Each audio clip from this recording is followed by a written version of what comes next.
नमस्कार, स्वागत है आप सभी का द पॉलिटिकल क्लासेस में। आज हम बात करेंगे पाकिस्तान सरकार की आगामी नीति की। जैसा कि हम सभी जानते हैं, या फिर आज जो लोग नहीं जानते वो लोग जान जाइए कि शहबाज शरीफ जो है वो पाकिस्तान के नए पीएम बन गए हैं। ठीक है, अब सभी जो पॉलिटिकल साइंटिस्ट है, जो एनालिस्टिस्ट है, वो सभी सोच रहे हैं कि उन सभी ने अपना एक पॉइंट दिया है कि क्या क्या जो फोकस के टर्म्स हैं जो कि पाकिस्तान सरकार को अभी करने चाहिए, या फिर क्या उनको चुनौतियां हैं जो पाकिस्तान अभी क्या कहते हैं झेलने वाली है। ठीक है, या फिर उनसे वो कैसे अभी दो टुक रास्ते निकालेगी बातों को ठीक करने के लिए। तो प्रोफेसर हर्ष वी पंत जो है वो कहते हैं कि पाकिस्तान के पूरे राजनीतिक घटनाक्रम पर भारत की नज़र रही होगी। उन्होंने कहा कि पाकिस्तान में चाहे जिसकी भी हुकूमत हो, दोनों देशों के संबंधों में बहुत फर्क नहीं पड़ा, जैसे जो कि लंबे समय से हम लोग देख रहे हैं। प्रोफेसर हर्ष वी पंत का कहना भी बहुत हद तक जायज़ है, क्योंकि कई बार हम पाकिस्तान के साथ हमारे रिश्ते सही होने की कोशिश हुई, पर आप देख रहे हैं कि 1948 में जो कबाइलाई हमला हुआ, उसके बाद कश्मीर का जो मुद्दा हुआ, फिर 1965 में जो वॉर हुई, देन 1971 में आपका बांग्लादेश जो हमारा एक नया देश बन के उभरा। ठीक है, जो कि आप जिसको पूर्वी पाकिस्तान कहा जाता है, वो पहले बांग्लादेश बहुत कम लोग जानते हैं कि जो पहले बांग्लादेश था वो पूर्वी पाकिस्तान था, और 1971 में उसको एक नया जो देश है, एक नई कंट्री के रूप में उसे उसका नाम जो है बांग्लादेश दिया जाता है। तो उस वजह से भी बहुत प्रॉब्लम हुई। फिर बीच में जो आतंकवादी जो गठजोड़ हुए, कई बार जो हाईजैक हुआ हमारी जो प्लेन्स हैं, उसके बाद 1999 में जब एक पूरी तरीके से बाघा बॉर्डर पे बस सेवाएं शुरू हुई, जो संबंध हुए स्थापित किए गए अटल बिहारी वाजपेयी जी के द्वारा, पर उसके बाद कारगिल का तुरंत युद्ध हुआ। फिर उसके बाद जो टेररिज्म का एक बहुत बड़ा एक दौर जब हम देखते हैं, तो भारत में जो टेररिज्म की जड़ें हैं कहीं ना कई रूपों से स्लीपर सेल्स में आप देखेंगे कि वो फैली हुई हैं हर जगह। ठीक है, पाकिस्तान के जो आतंकवादी संगठन है, क्योंकि कहा जाता है कि पाकिस्तान जो है वो आतंकियों को एक तरीके से पनाह दे रहा है, तो उन सब जो चीज़ें हैं वो भी अभी भारत के लिए एक बहुत चुनौती बन के उभरी हैं। तो इन सभी माहौल में अगर आप देखिए जिस तरीके का माहौल बना है, पाकिस्तान के साथ भारत के संबंध एकदम सामान्य हो जाना एक तरीके से देखा जाए तो बड़ा ही मुश्किल लगता है। ठीक है, तो उस चीज़ को ठीक करने की भी कोशिश की जाएगी, पर भारत इन सभी मुद्दों में बहुत अलर्ट रहेगा। ठीक है, तो उन्होंने कहा कि इसकी जो बड़ी वजह है वो क्या है, पाकिस्तान में वैदेशिक संबंधों में सरकार का दखल कम और सेना का प्रभाव ज़्यादा रहता है। ठीक है, सेना का प्रभाव बहुत ज़्यादा रहता है उनके जो निर्णय निर्माण है उसमें। तो इस वजह से क्या होता है, खासकर भारत पाकिस्तान के जो संबंध है उसमें तो जनरली जो मिलिट्री रहती है वही तय करती है कि क्या होगा कैसे होगा।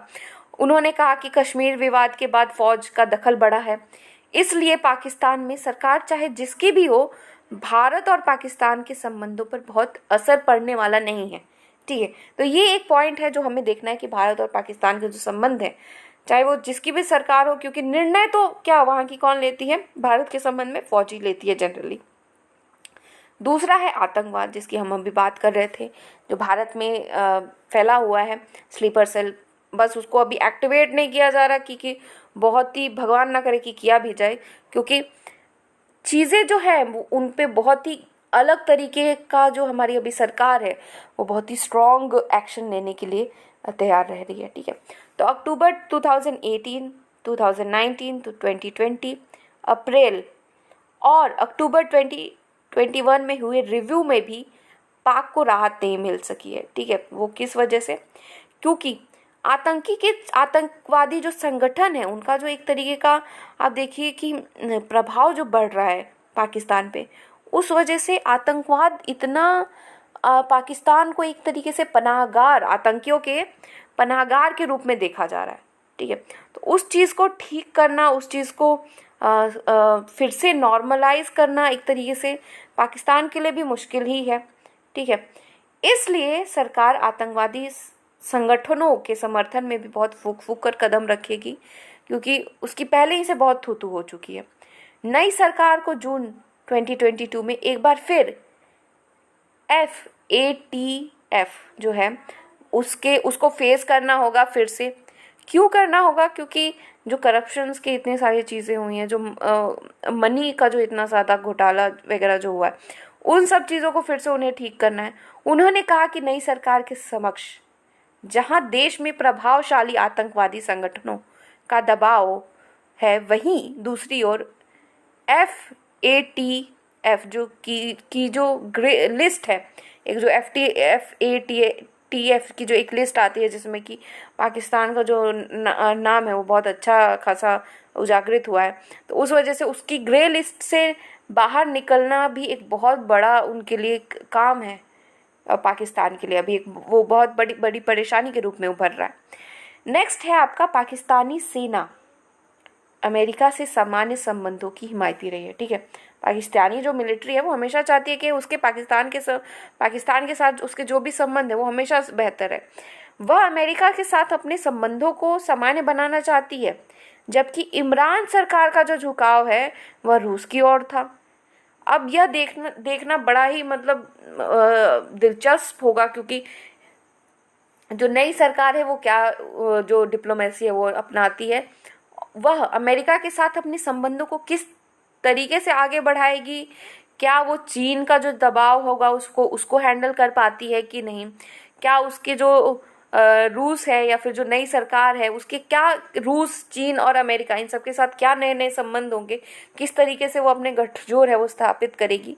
पर जैसा कि अब देख सकते हैं कि चीन ने अपना स्टेटमेंट दिया है वहाँ के विदेश मंत्री कि जो पाकिस्तान के संबंध है, पाकिस्तान और चीन के संबंध है, उसमें कुछ ज़्यादा अंतर नहीं आने वाला है। तो देखते हैं अमेरिका और रूस के साथ अभी क्या संबंध चल रहे हैं, क्योंकि यूक्रेन एंड रशिया क्राइसिस के थ्रू जो अमेरिका है वो पूरी तरीके से पूरे वर्ल्ड को क्या करना चाहती है, रशिया के अगेंस्ट करना चाहती है, ठीक है। तो उन्होंने कहा कि यह सब कुछ सेना और सरकार के बीच तय होगा, ठीक है। वो लोग क्या निर्णय ले रहे हैं उसके थ्रू इस पे निर्णय लिया जाएगा। नई सरकार के समक्ष अमेरिका के जो संबंध है उसको भी पटरी पे लाना होगा, और इसके अलावा वह किसी भी हाल में चीन और रूस को भी नहीं नाराज करना चाहेंगे। भैया नया दुश्मन कौन चाहता है? कौन देश चाहेगा कि उसका भी एक पहले से एक दुश्मन है, एक और नया दुश्मन हो, ठीक है। तो इस स्थिति में क्या इन लोगों की डिप्लोमेसी होगी पाकिस्तान सरकार की, वो देखना बड़ा ही दिलचस्प होगा हम सभी लोगों के लिए। Then professor Harsh V Pant कहते हैं कि इमरान सरकार ने भारत की विदेश नीति की बहुत तारीफ की। उन्होंने भारत की तारीफ के बहाने अपनी विदेश नीति को भी स्वतंत्र करार दिया था। जैसा कि हम लोगों ने कुछ टाइम पे देखा कि जैसे प्रधानमंत्री मोदी जी ने जो यूनाइटेड नेशंस में रशिया के अगेंस्ट वोट दिया था, और पर वो वहाँ रशिया से जो ऑयल है, क्रूड ऑयल, वो भी खरीद रहे हैं, ठीक है। उस तरीके की भी जो एनर्जी की जो खरीद फरोख्त है वो हो रही है।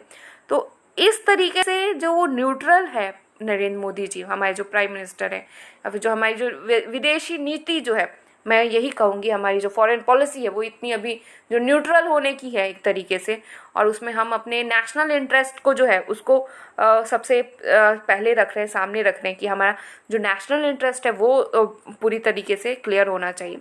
तो इन सब चीज़ों में जो इमरान खान जो थे उन्होंने प्रेस कॉन्फ्रेंस में भारत की बहुत तारीफ़ की कि बहुत हमारा पड़ोसी देश जो है वो एकदम से न्यूट्रल पॉलिसी अपना रहा है, ठीक है।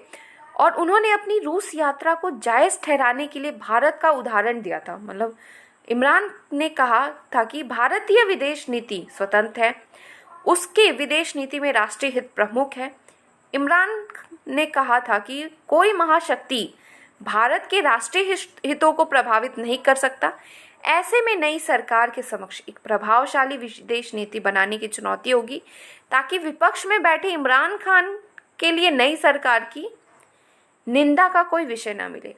मतलब कि एक तरीके से जो जितनी इमरान खान ने तारीफ की है भारत की, अपने सरजमी पे, तो उस तरीके से जो नई सरकार अभी बनी है उसके लिए चुनौती भी होगी कि किस तरीके से एक प्रभावशाली विदेश नीति बनाई जाए जिससे कि कोई भी महाशक्ति उन्हें सप्रेस ना करे, और वो भी एक तरीके से एक जो न्यूट्रल जो पॉलिसी है वो सामने रखें, या फिर अगर नहीं भी रखना चाहें तो फिर वो क्या, फिर विपक्ष जो रहेगा उनका जो इमरान खान है या फिर, तो वो क्या करेंगे, फिर उन पे सवाल उठाएंगे। तो ये कुछ पॉइंट्स हैं जो कि अभी पाकिस्तान की जो नई सरकार है उनके समक्ष है, और उनके लिए एक तरीके से देखा जाए तो चैलेंजेस के रूप में वो उभर के आ रही है। तो ये था आज का पाकिस्तान सरकार की आगामी नीति। और अगर कुछ आप लोग को जानना हो तो आप लोग कमेंट सेक्शन में कमेंट कर सकते हैं। Thank you so much.